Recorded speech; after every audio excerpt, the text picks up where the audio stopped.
Here's our our ventricle. And then we have our left atrium here, right atrium over here. Between them is the conus arteriosus. And the conus arteriosus has a swollen structure, which is the bulbus arteriosus. Now that conus is going to give rise to two branches. We can see them here a bit. We have the right and left truncus arteriosus. Now the truncus arteriosus is really equivalent to the brachiocephalic. So you can use either name on the exam. All right, so let's see if Bill shows that too. So Bill's animal here is just over-injected. He did his best trying to show things, but it just didn't come out well because the animal was over-injected, no doubt about it.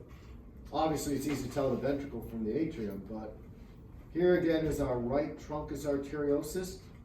Depending on the animal and how much work they did following it through, you should be able to see a branch coming up towards the mouth.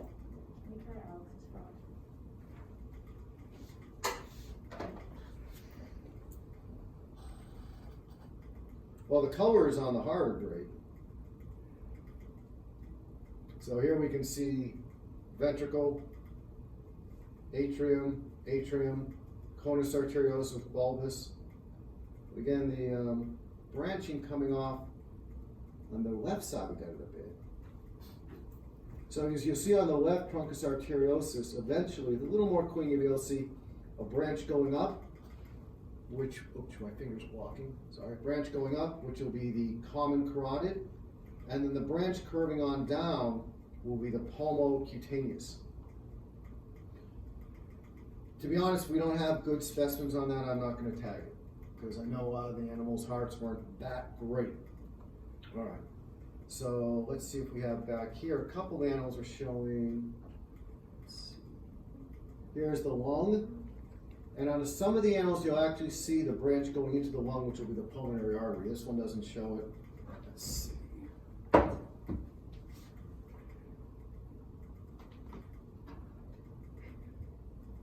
Here's our lung.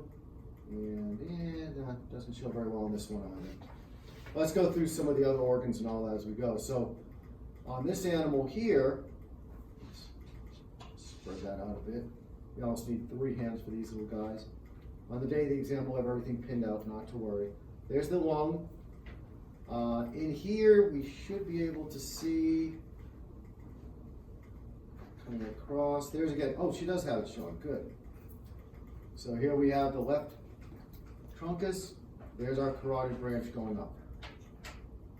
And then in here, even though there's some yellow staining, you can see the branch going through from the body wall into the armpit, so subclavian artery and vein, axillary artery and vein, and then right here on the arm, brachial artery and vein, just like you see on the rat. That's the nice thing about comparative anatomy.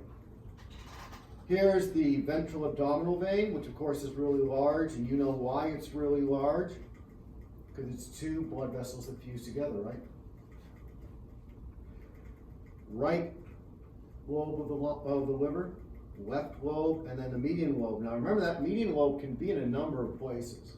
So it can be on the left side or the right side. It's kind of, depends on the position the animal was in when it died. So don't let that throw you off.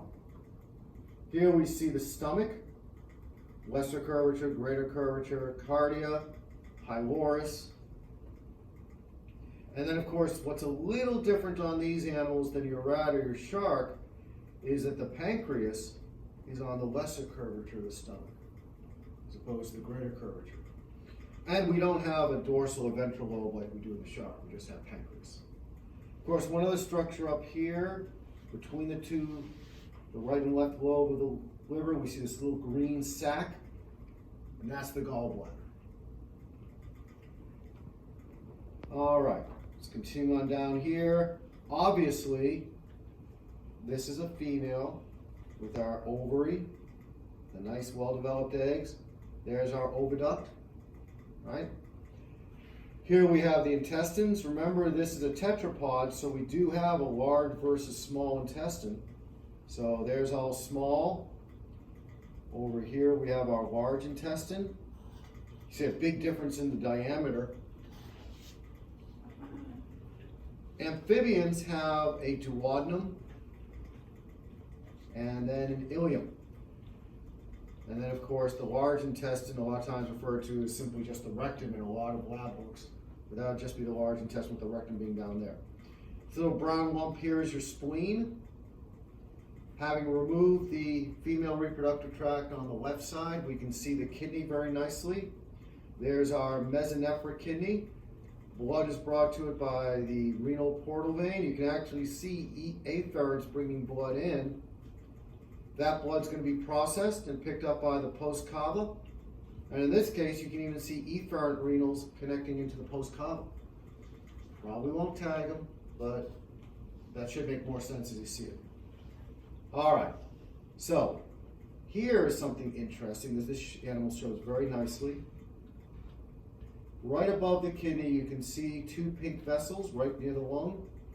Those are the systemic aortas, also referred to as the radix aorta. That's going to join to give us a singular artery running behind the post cava, which will be the dorsal aorta. And a lot of times, if you flip the kidney, there she is, right there. Here's the dorsal aorta. And of course, that's going to give rise to our iliacs, which will head out towards the thigh. For most of these animals, oops, you didn't have it showing, that's okay. Most of these animals, you have to go to the back to see the femoral artery and vein. And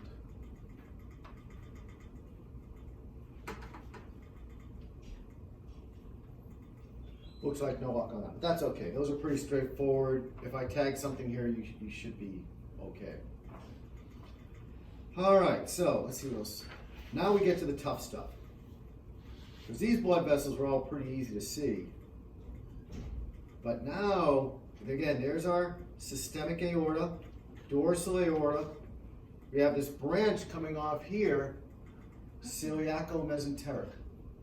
The celiaco-mesenteric is going to give rise to the celiac and superior mesenteric. All right, you can see that branching right there. Celiac going up because it's going to service the liver and stomach. Superior mesenteric going to service the intestines and the spleen. Here, as I lift up on it, you can even see splenic artery and vein going into the spleen, which makes it really easy, right? Running through we have our left and right gastrics here attaching to the stomach. See that right here, both the artery and the vein. One thing to keep in mind, the hepatic portal system here is not injected yellow. It'll be blue. But right up here, going right into the liver, it's our our ventral abdominal vein, but right here, going right to the liver, there's our hepatic portal vein. The little pancreas on it, which is why it looks a little less than blue. So hepatic portal vein, ventral abdominal veins also going in towards the liver. And then, of course, we have the coils of the intestine, right? So we have our mesenterics giving rise to the smaller branches going into the intestines, which will be the intestines for both the arteries and veins, same as you saw in your rat. Okay, any questions on that? Anything I missed?